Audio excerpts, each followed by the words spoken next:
Hello student, हम BSc first sem का organic chemistry में थर्ड यूनिट कर रहे हैं। थर्ड यूनिट में हमें क्या पढ़ना है? थर्ड यूनिट में हम एलिफैटिक हाइड्रोकार्बन्स की स्टडी करेंगे। ठीक है, जो हाइड्रोकार्बन्स होते हैं आपके वो दो तरह के होते हैं। अगर हम हाइड्रोकार्बन का इस क्लासिफिकेशन करें, हाइड्रोकार्बन, ठीक है, हाइड्रोकार्बन का मतलब हाइड्रोजन के साथ कार्बन। ठीक है, इसकी जब हम स्टडी करते हैं तो ये दो तरह के होते हैं। एक होता है आपका एलिफैटिक, या फिर हम इसको बोलेंगे ओपन चेन हाइड्रोकार्बन, ओपन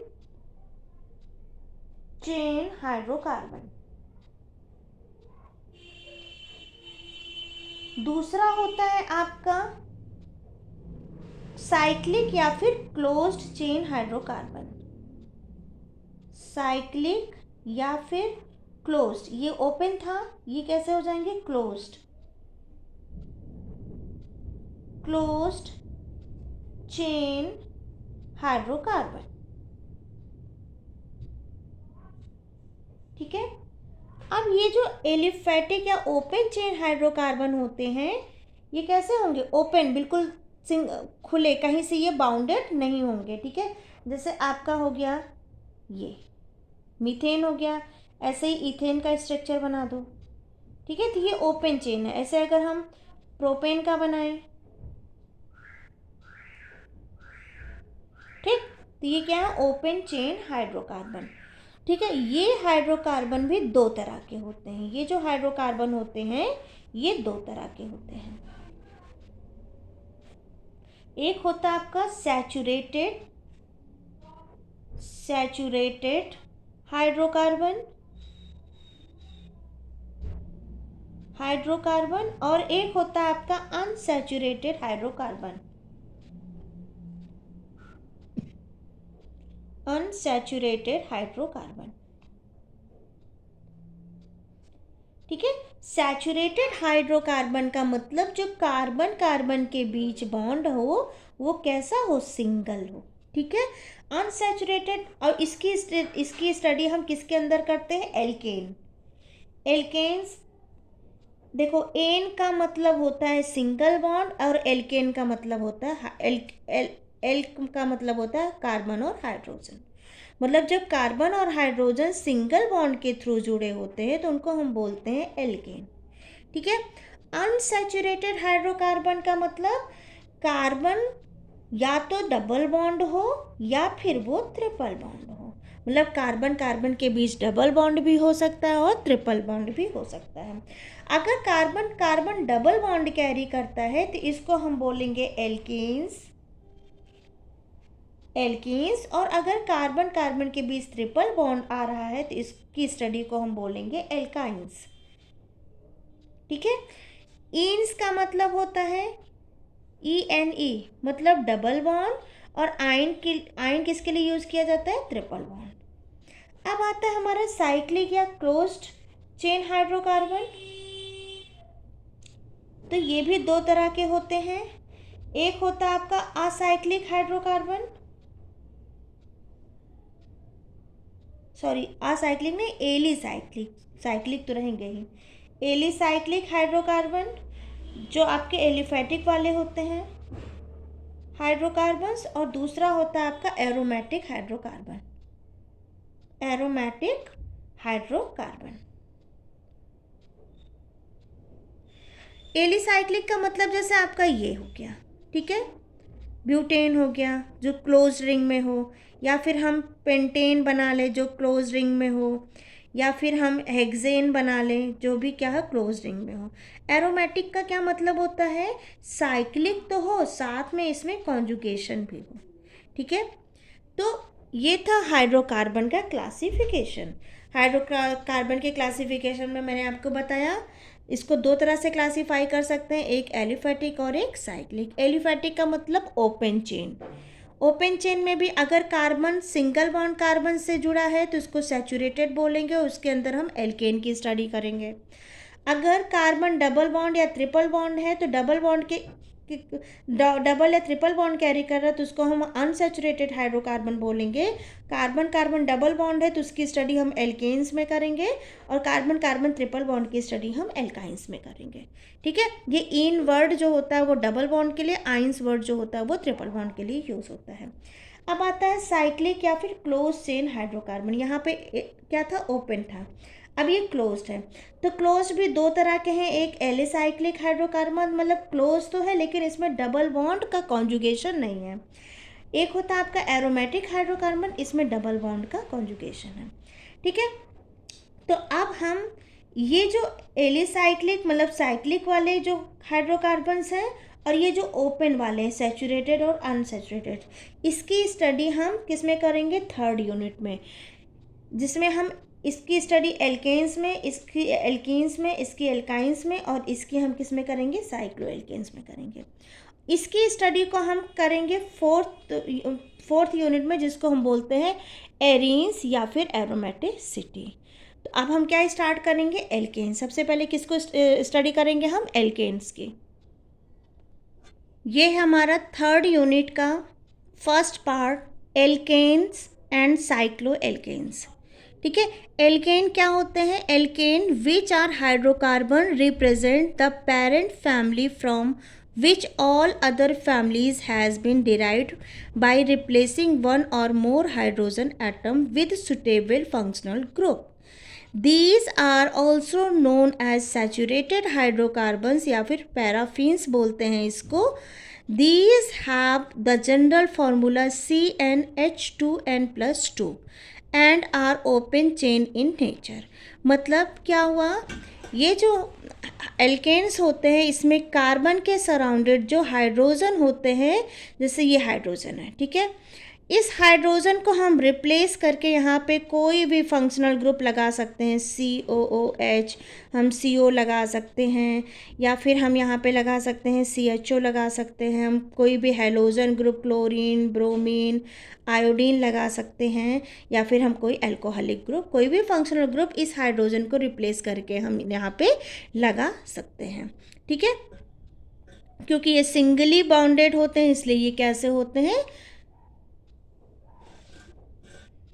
ये होते हैं आपके सैचुरेटेड हाइड्रोकार्बन। ठीक है, अब इसमें इसका जो जनरल फार्मूला होता है, जनरल फार्मूला इसमें लिखा गया है CnH2n+2। इसका क्या मतलब हुआ, अगर n=1 मतलब एक कार्बन है तो हाइड्रोजन कितने होने चाहिए, n की जगह 1 लिखो तो इस हाइड्रोजन की वैल्यू कितनी हो जाएगी, H2 × 1 + 2 कितना हो गया, 2 ये है 2 ये है 4 हो गया, मतलब एक कार्बन के सराउंडिंग 4 हाइड्रोजन एटम। ये इसका जनरल फार्मूला। अगर हमने n=2 ले लिया, ठीक है, तो मतलब हम यहाँ पे इसको 2 से मल्टीप्लाई करेंगे तो C2 फिर H2 × 2 + 2, तो C2H कितना हो जाएगा, 2 2 4 2 6, मतलब कार्बन के सराउंडिंग इतने हाइड्रोजन होंगे। ठीक है, तो हम ऐसे नंबर ऑफ कार्बन के बिहाफ पे नंबर ऑफ हाइड्रोजन क्या कर सकते हैं, कैलकुलेट कर सकते हैं, कौन से फॉर्मूले से, CnH2n+2। क्लियर। फिर उसके बाद बोला गया है यहाँ पे देखो, the bond present in alkane, alkane है तो सिंगल बॉन्ड होगा, molecule are single covalent bond and are sigma bond in nature, single covalent bond होगा और उसका नेचर कैसा होगा, सिग्मा बॉन्ड की तरह। ठीक है, carbon atoms involve in these molecule have their normal tetrahedral bond angle. Alkane have low reactivity because of their stable structure, उसका स्ट्रक्चर स्टेबल होता है इसलिए उसकी रिएक्टिविटी कैसी होती है, लो। अब आता है structure and nomenclature of alkene. अगर स्ट्रक्चर की बात करें तो देखो ये कार्बन है, 2 हाइड्रोजन प्लेन में है, एक हाइड्रोजन बिलो द प्लेन है और एक हाइड्रोजन अबव द प्लेन है। ठीक है बेटा, इसका जो स्ट्रक्चर होता है वो टेट्राहेड्रल स्ट्रक्चर होता है और इनमें जो बॉन्ड एंगल होता है वो होता है आपका 109 डिग्री 28 सेकेंड, मतलब हाइड्रोजन, कार्बन और हाइड्रोजन के बीच जो बॉन्ड एंगल होता है वो कितना होता है? 109 डिग्री 28 सेकेंड। क्लियर? ये तो हो गया स्ट्रक्चर और बॉन्ड एंगल बता दिया। अब क्योंकि एक चीज़ और जान लीजिए, अगर कार्बन के पास फोर सिग्मा बॉन्ड है तो उसका हाइब्रिडाइजेशन sp3 होता है। अगर कार्बन के पास 3 सिग्मा बॉन्ड है तो उसका हाइब्रिडाइजेशन sp2 होता है। और अगर कार्बन के पास 2 सिग्मा बॉन्ड है तो उसका हाइब्रिडाइजेशन sp होता है। तो क्योंकि हम सैचुरेटेड हाइड्रोकार्बन्स की बात कर रहे हैं, हर तरफ क्या होगा? सिग्मा बॉन्ड होगा। तो 4 सिग्मा बॉन्ड है, इसलिए इसका हाइब्रिडाइजेशन कार्बन का क्या हो जाएगा? sp3। तो यहाँ पे ये जो कार्बन का हाइब्रिडाइजेशन है वो क्या हो जाएगा? sp3। इसका स्ट्रक्चर कैसा होगा? टेट्राहेड्रल होगा। और इसमें बॉन्ड एंगल कैसा होगा? 109 डिग्री 28 सेकेंड। अब इसके नोमेनक्लेचर की बात करें तो अगर एक कार्बन है तो उसके लिए हम मेथ वर्ड यूज़ करते हैं। कार्बन नंबर 2 है तो उसके लिए हम एथ वर्ड यूज़ करते हैं। 3 के लिए प्रोप, 4 के लिए हम ब्यूट वर्ड यूज़ करते हैं, 5 के लिए हम पेंट यूज़ करते हैं और 6 के लिए हम हेक्स यूज़ करते हैं। क्योंकि ये सभी हाइड्रोजन सिंगल बॉन्ड से जुड़े हैं तो सिंगल बॉन्ड के लिए एन वर्ड यूज़ होता है। ठीक है, तो यहाँ पे मेथ के साथ एन जुड़ेगा तो मीथेन, एथ के साथ एन जुड़ेगा तो एथेन, प्रोप के साथ एन जुड़ेगा तो प्रोपेन, ऐसे ब्यूटेन, फिर पेंटेन, फिर हेक्सेन। अब अगर इसके ये तो इसका आईपैक नेम हो गया। अगर हम कॉमन नेम की बात करें तो मेथेन एज इट इज़ रहेगा, एथेन एज इट इज़ रहेगा, प्रोपेन एज इट इज़ रहेगा। लेकिन अब ब्यूटेन में क्योंकि ये आइसोमर भी फॉर्म करते हैं इसलिए इसको एन ब्यूटेन बोलेंगे, एक सिंगल चेन बना रहे हैं। इसको एन पेंटेन बोलेंगे और इसको एन हेक्सेन बोलेंगे। यहाँ पॉसिबिलिटी और भी हो सकती है। कॉमन नेम तो इसका यही रहेगा, लेकिन अगर आइसोमर बनाएंगे तो आइसो और नियो का भी फॉर्मेशन यहाँ पे होता है। क्लियर बेटा? अब आता है classification of the carbon atom in alkane. Alkane में हम कार्बन एटम का कैसे क्लासिफिकेशन करेंगे? एक होता है the carbon atom in alkane molecule are classified as primary, secondary, tertiary and quaternary. Primary को हम 1 डिग्री, सेकेंडरी को 2 डिग्री, टर्शरी को 3 डिग्री और क्वार्टनरी को हम 4 डिग्री से डिनोट करते हैं। अब प्राइमरी डिग्री क्या हुआ? जब कार्बन के सराउंडेड या तो हाइड्रोजन हो या फिर कोई एक कार्बन हो। ठीक है बेटा? कार्बन या तो लिंक्ड हो हाइड्रोजन से या फिर केवल एक कार्बन से लिंक्ड होता है तो उसकी डिग्री 1 डिग्री कहलाती है। ठीक? अगर कार्बन के सराउंडिंग 2 कार्बन है, ठीक है, इस कार्बन के सराउंडिंग 2 कार्बन है तो इसकी डिग्री कितनी हो जाएगी? 2 डिग्री। अगर कार्बन के सराउंडिंग 3 कार्बन है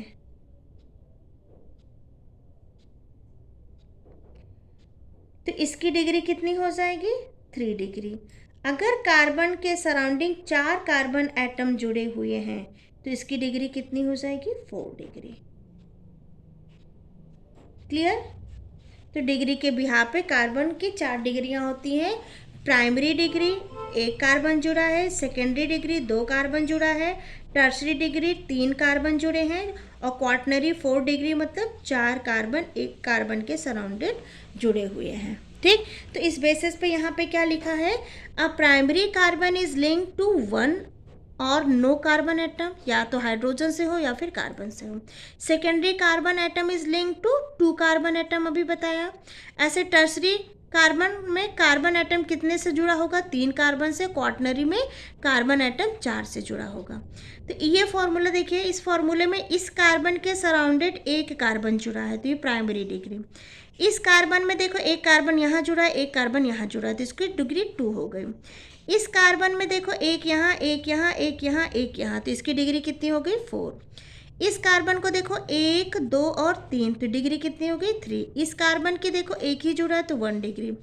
इस कार्बन में देखो एक ही कार्बन जुड़ा है तो 1 डिग्री। इस कार्बन में भी एक ही जुड़ा है तो 1 डिग्री। तो ये हो गया classification of carbon atom in alkane. अब आता है एल्काइल ग्रुप। एल्काइल ग्रुप क्या होते हैं? देखो बेटा, जैसे आपका एथेन है, इस एथेन में से एक हाइड्रोजन को रिमूव कर दो तो ये एथेन से इथाइल ग्रुप बन जाता है। Clear? Removal of hydrogen atom from carbon atom in alkane molecule form a group called alkyl group. जैसे इसमें देखो, ये प्रोपेन था, चाहे यहाँ से एक हाइड्रोजन रिमूव कर दो, चाहे यहाँ से रिमूव कर दो, तो हमने यहाँ से रिमूव किया तो ये क्या बन गया? N propyl. अच्छा, यहाँ से रिमूव करोगे तो भी एन प्रोपाइल बनेगा, यहाँ से रिमूव करोगे तो भी एन प्रोपाइल बनेगा। लेकिन अगर हम यहाँ से रिमूव करेंगे तो ये पोजीशन क्या होगी? कार्बन के जो सेकेंडरी कार्बन होता है उसको हम आइसो भी बोलते हैं। तो यहाँ से अगर एक हाइड्रोजन निकलेगा, देखो यहाँ से जब निकला तो CH2 हुआ और एक हमने बॉन्ड बना दिया। लेकिन जब यहाँ से हम बीच वाले कार्बन के पास से हाइड्रोजन निकाला तो यहाँ 2 हाइड्रोजन था, एक निकल गया, एक बचा, तो यहाँ पे हमने एक बॉन्ड बना दिया। तो इस पोजीशन को बोलेंगे आइसोप्रोपाइल और इसको बोलेंगे एन प्रोपाइल। तो इस केस में 2 तरह से हाइड्रोजन का रिमूवल पॉसिबल है। ऐसे एन ब्यूटेन में यहाँ से निकले सेम आएगा, ठीक है। लेकिन यहाँ से निकलेगा तो और यहाँ से निकलेगा तो भी क्या हो जाएगा? सेम आएगा। तो जब किनारे से निकल रहा है, यहाँ से निकल रहा है, तो इसको एन ब्यूटाइल ग्रुप बोलेंगे। और जब बीच से निकल रहा है, चाहे यहाँ से निकले चाहे यहाँ से निकले, तो इसको हम सेकेंडरी ब्यूटाइल ग्रुप बोलेंगे, ठीक है। ऐसे ही आइसोब्यूटेन है। आइसोब्यूटेन में बेटा देखो, यहाँ से निकले यहाँ से निकले यहाँ से निकले, एक ही बात हुई। लेकिन यहाँ से निकलेगा तो मतलब यहाँ से निकलेगा तो इसको हम क्या बोलेंगे? आइसो पोजिशन, क्योंकि यहाँ पे देखो 2 कार्बन है, सेकेंडरी पोजीशन आ जा रही है। और अगर हम यहाँ से निकाल रहे हैं, ठीक है,